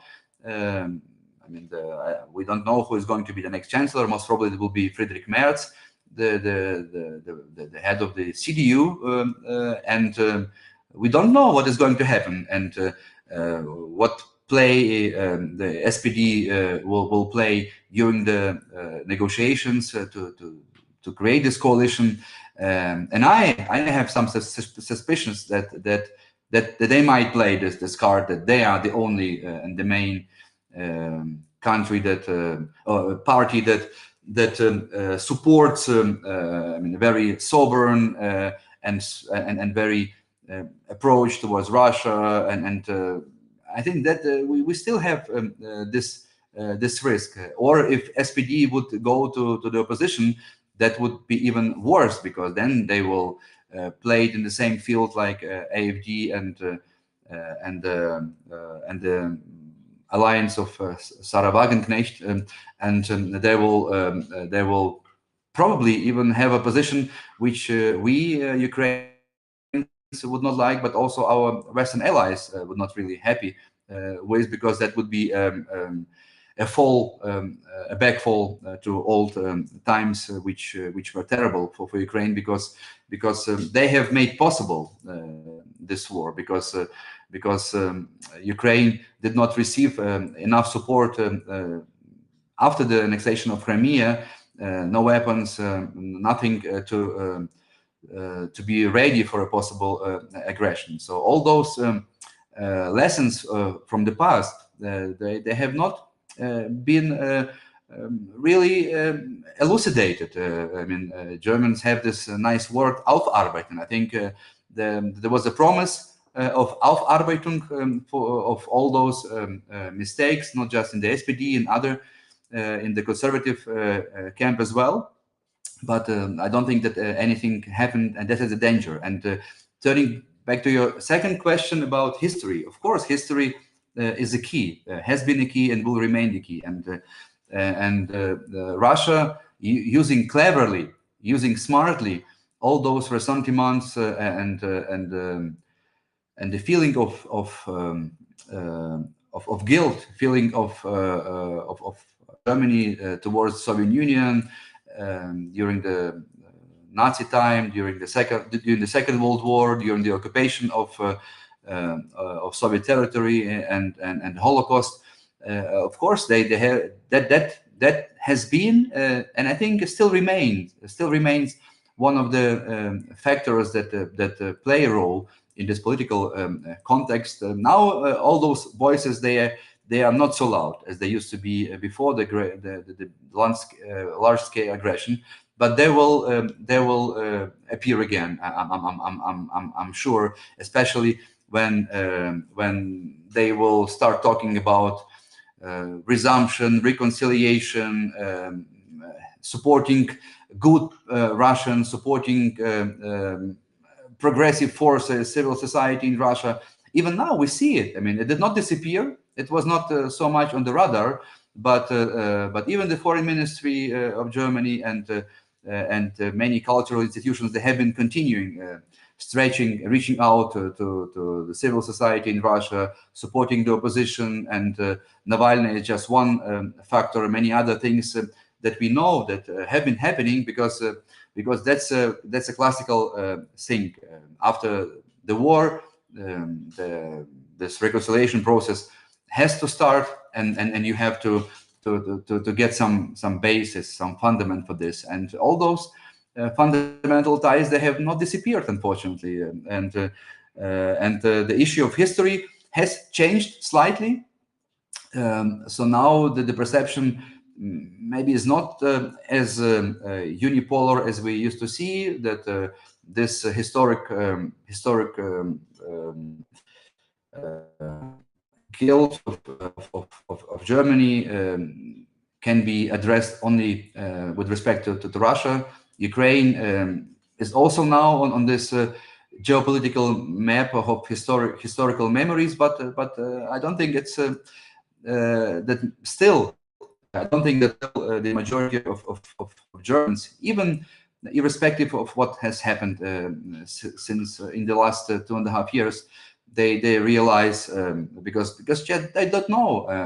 Even now, you need to change the school books. You need to change the education. But as far as I know, nothing has happened in the meantime. So now we see this political wave, and many politicians they are using this wave for them, but in the depths under the surface, not much has really happened to explain to the young Germans what it means. And if I hear that the majority of young voters in Eastern Germany, the most preferred party was AfD. I mean, I was really shocked when we heard the statistics and the surveys that young voters prefer right-wing parties in Germany, which actually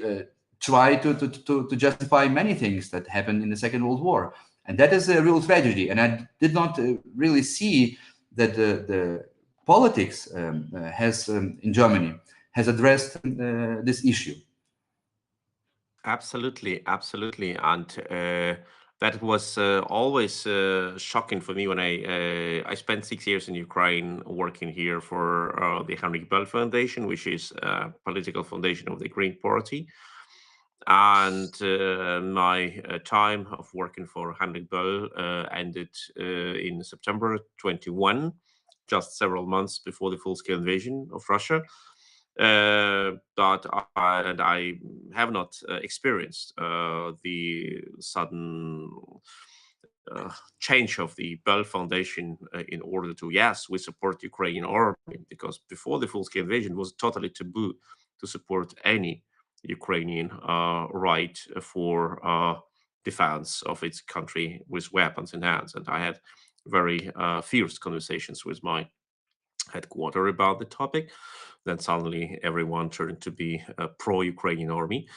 But still, like, if we remember the months and years before, there were all these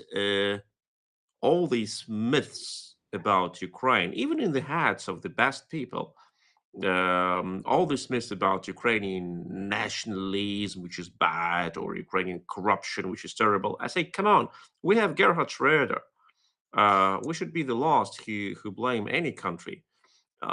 We have AfD back then with like 14% in the parliament, and Ukraine has never had a far-right party with more than how much, like 2% of national turnout. Like, how can we say that Ukraine is a country with a nationalism or anti-Semitism problem?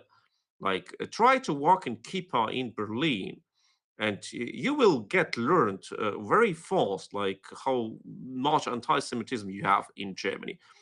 Synagogues and Jewish community centers are being guarded in Germany by armed police day and night, not without reason.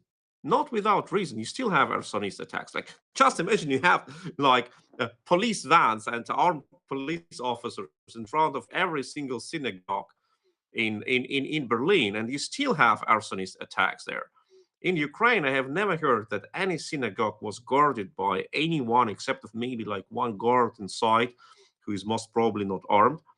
And Ukrainians don't have that problem with attacks on synagogues, except of Russian attacks with missiles. And Russians destroyed several synagogues in Ukraine in this war, and bombarded 2 Holocaust memorials in Ukraine. One in Kharkiv, Drobytsky Yar, and one in Kiev, Babin Yar. And still, everyone was talking about like Ukrainian anti-Semitism. Have you ever heard about it? Like recently, like Ukrainian communities in Jewish communities in Ukraine denied that it is the fact. And still, you have a chief rabbi of Moscow who escaped Russia in early 22 and openly called all Jews in Russia to get out of Russia as long as it's possible, because bad times are coming, as he said. And still, no one in Germany from SPD or other parties said anything about terrible Russian anti-Semitism, which is very real. And everyone was talking about like Ukrainian anti-Semitism. And then you start asking question, what textbook have you read? Who feeds you with this information? Why do you ignore facts and statistics and sayings of Jews from Ukraine and by this Russian propaganda? So, Ambassador Melnyk, what are the ways, like, what is this golden key which Russian propagandists have to heads of so many Germans? Like, as people like write here in comments, 30% of Germans voted for pro-Russian parties. Okay, I would not say like maybe 30%, maybe less. Okay, in some regions it's more, in some regions it's less. And I don't think that anyone, like everyone who votes like for AfD or BSW votes first and foremost because they love Russia. But these things are clearly interconnected. So what is this golden key of propaganda? Well, I mean, it has roots, as far as I see it, actually, since many decades, and especially after the Second World War, especially with respect to Ukraine, because you mentioned this historic responsibility of Germany towards Ukraine, that very few people in Germany still can't understand this. Because the whole Ukraine was occupied by the Nazi Germany, and only 5% of Russian territory was occupied by Germany, and Ukrainians have lost, we don't even know how many lives, between 8 and 10 million Ukrainians had lost their lives. But what has been forgotten in this tragic history, that most forced laborers, Ostarbeiter, so-called Ostarbeiter, who were brought to Germany, they were brought from Ukraine. Why? Because Ukraine was occupied completely, and German economy, war economy, needed workforce because millions were soldiers, and that's why at least 2.5 million Ukrainians they were forcefully brought to Germany, and many of them had died, but many of them, they remained after Nazi Germany was defeated, and if they would have returned back home to Ukraine, to Soviet Ukraine, then they would send immediately to the gulags in Siberia, because everyone who was in captivity, who was a prisoner of war, or even these millions of Ukrainians who were Ostarbeiter in Germany, they were expected to work for the Nazi regime. And of course, there have been many who also fled, who have been fighting the Soviet army during or who were between the Nazi Germany and the Red Army, who stayed, who remained in Europe. Most of them in Germany. Then they immigrated further to the United States, to Canada, some of them even to Brazil or to Australia. And the Soviet Union, Stalin foremost, they needed a story to explain that everyone who is Ukrainian is nationalist per se, and if he is a nationalist, then he is also anti-Semite per se, per definition. And since Soviet Union won that war, so since those who have been victorious, they decide the course of action.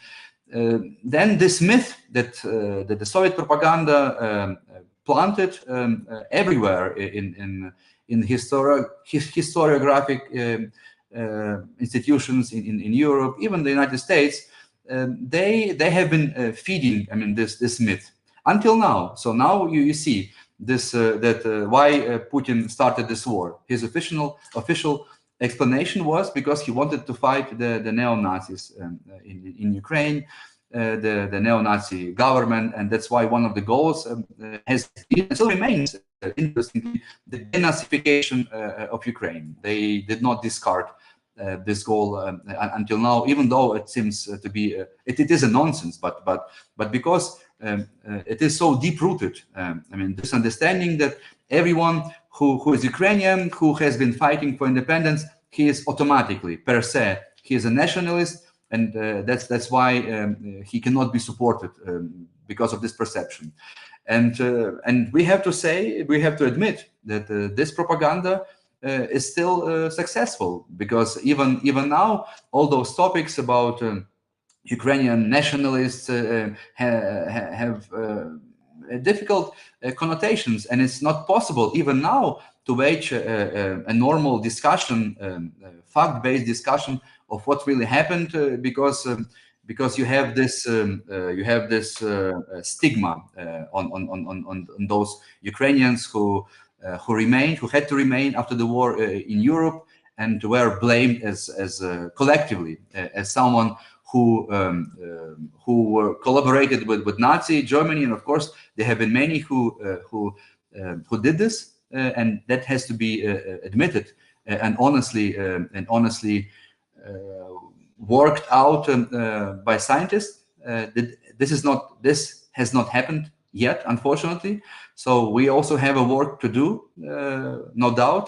But again, how to resist against this wave, this huge, very strong wave, very smart wave of propaganda, saying that the Ukrainians have been anti-Semitic. And you mentioned the synagogues. I live in Kiev, and from my windows I can see it's in the oldest part of historic part of Kiev, Podil, and I see there is a very beautiful synagogue which was restored in the last decades, and I pass by when I go to the metro station. I pass by. It's in the Voloska Street, and you're right. I mean, I've never seen any police forces. There is just maybe one from the security service of the synagogue itself, but I mean, there is no danger for the Jewish community. And interestingly, there's also something that very few people know. If you look at the Jewish community now in Germany, I would say at least a half, or maybe even more, of Jews who live now in Germany, and we are speaking about 150,000 people. They have still Ukrainian passports, because they have been invited in the 90s, in the beginning of 90s, from Ukraine to Germany as a compensation for what was done to the Jewish people. So unfortunately, we lost part of our Jewish community, and very few people still know that before the Second World War, the biggest community, Jewish community, was not in Poland, was not in Germany, but it was in the present Ukraine. If you look at the Wannsee Conference Acts, it's almost 2.9 million Jews that had to be eliminated by Nazi Germany. This the biggest. It's every fourth Jew who lived in Europe at the time was a Ukrainian Jews, and we have lost at least 1.5 million of Jewish community exterminated during the Nazi occupation of Ukraine. No one knows about those figures, and I think it's time also for German Ministry of Education. It's a matter of lands of regional governments to make sure that kids in Brandenburg or in Thuringia or in Saxony, they can read all those stories. Then they would think twice before, the young voters, before giving their votes to AfD, which is a right-wing party, which is a party that did not maybe openly justify the Nazi times, but we all know what we are speaking about.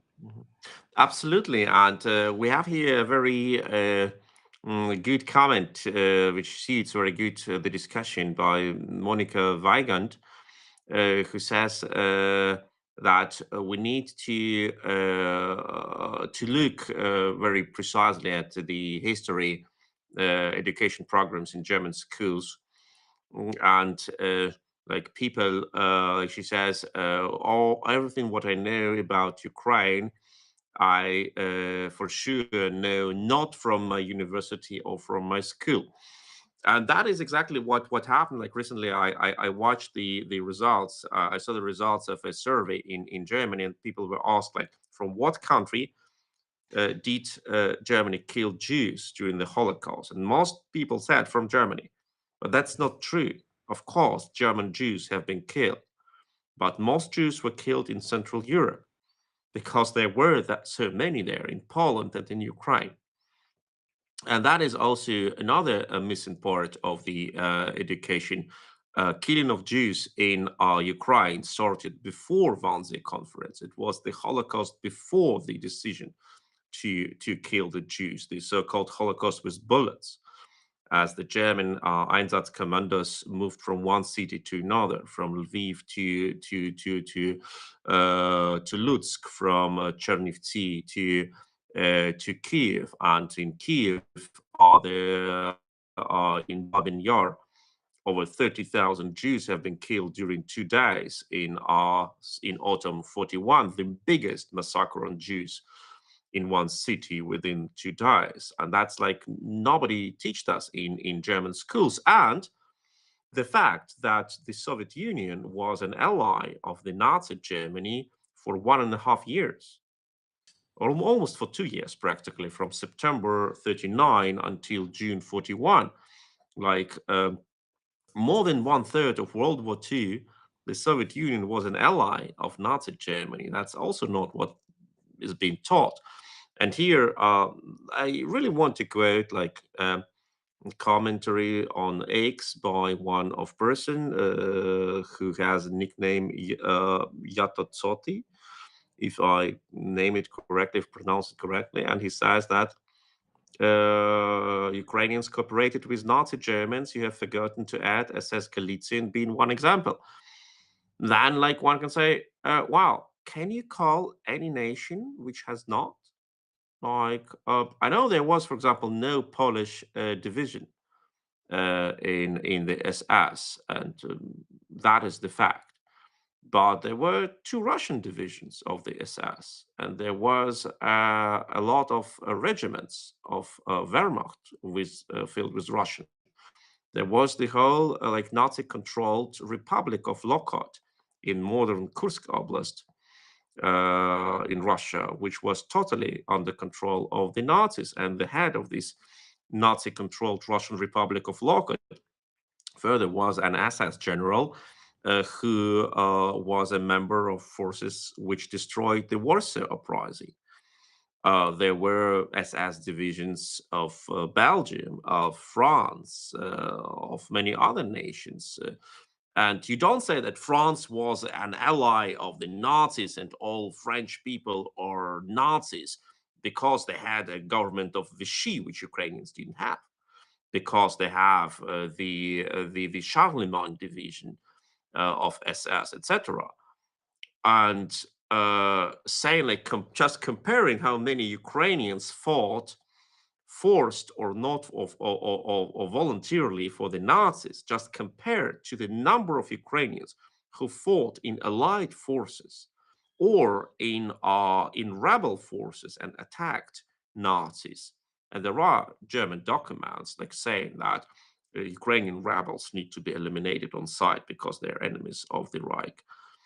You just cannot compare these things, and you just cannot say, okay, there was an SS division of Ukrainians, that's why Ukrainians were Nazis. No, that's just, you cannot say that, because it cannot be the fact. In Ukraine, which is also an important thing, Ukraine didn't have its statehood in the moment when Ukraine was attacked. by the Nazis in 39, and then once again in 41, and before in 39 through the Soviets. Ukraine didn't have its statehood. You cannot say that Ukrainian state somehow cooperated. France had, but nobody says that France was an ally of German Empire, Nazi Empire, because it's bullshit. It's not true.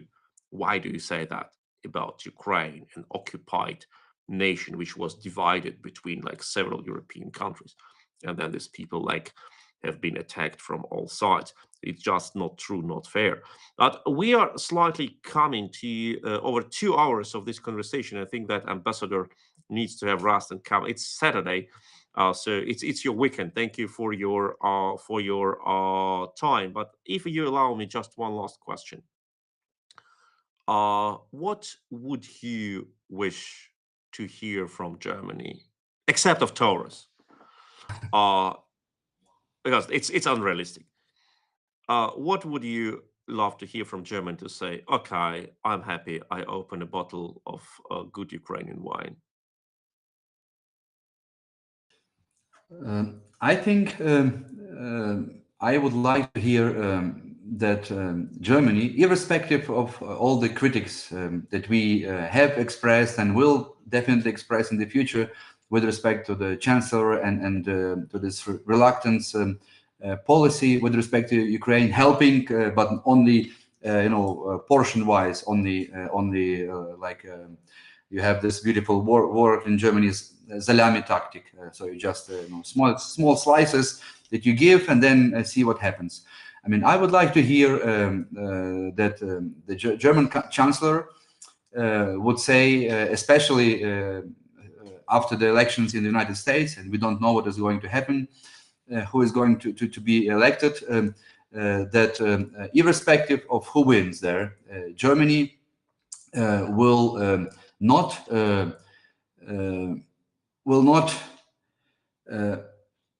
stop or make any moves to say, okay, since Americans they're not able or they don't want to help, then we follow the suit. No, I would like to see the announcement that whatever happens in the US, Germany will lead other European nations and will multiply, will really make anything which is possible to help Ukraine to resist this aggression and to support us, not as long as it gets. I mean, this rhetoric that I cannot hear any longer since the first weeks of this war, but that Germany will do everything to help Ukraine win this war, and then I will open. I don't know. Here I have only cachaça in Brazil, but I would know where to find a good bottle of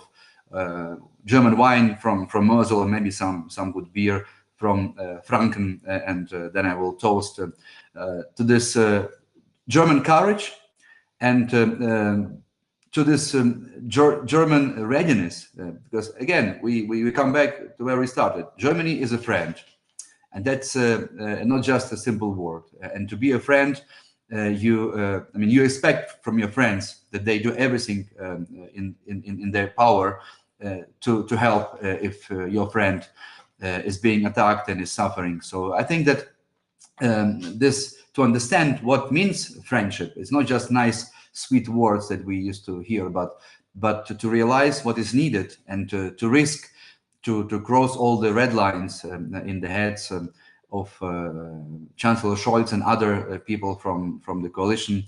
That would be something that I would definitely open, maybe not one, but a couple of bottles of German wines. That is an amazing perspective, and for sure, Ukraine has a lot of friends, and many nations have demonstrated it, not only Germany. Poland, Czechia, Baltic countries, Estonia, Latvia, Lithuania, Finland, Sweden, you name them. And we can see it in our organization, European Resilience Initiative Center, that the donations for Ukrainian army, for Ukrainian needs come from all countries of the world. Also from those who are with government decided to join BRICS, but people still donate. Thank you so much for this. Thank you, Your Excellency. Thank you, Ambassador Melnyk, for your time, for your efforts, for your patience, and for your very clear and clever voice. Stay with Ukraine. Stay with Ukrainian nation, stay with Ukrainian people, with civilian society, with Ukrainian army. They protect us all. Thank you so much, and Slava Ukraini. Heroyam Slava. Thank you so much, dear Sergey, for your personal engagement, for your courage, for your help, for so many visits and travels to the front line, risking your life. You mentioned the drones in Kupiansk a couple of days ago. That is something that will go down into history and will never be forgotten by Ukrainians. That is something that I would like to say to you personally, to your colleagues in the European Resilience, and we hope that with your help, with the help of thousands, millions of German friends, Ukraine will sustain, will resist, and we can celebrate together with wine and beer and horilka. Thank you so much. Thank you. That's the words which make me happy, and we will stay with Ukraine as long as it takes, but not in the sense as Chancellor says it, but as long as it takes, and parallelly making as much as we can. Thank you. Thank you. We need now to wait until the broadcasting will end.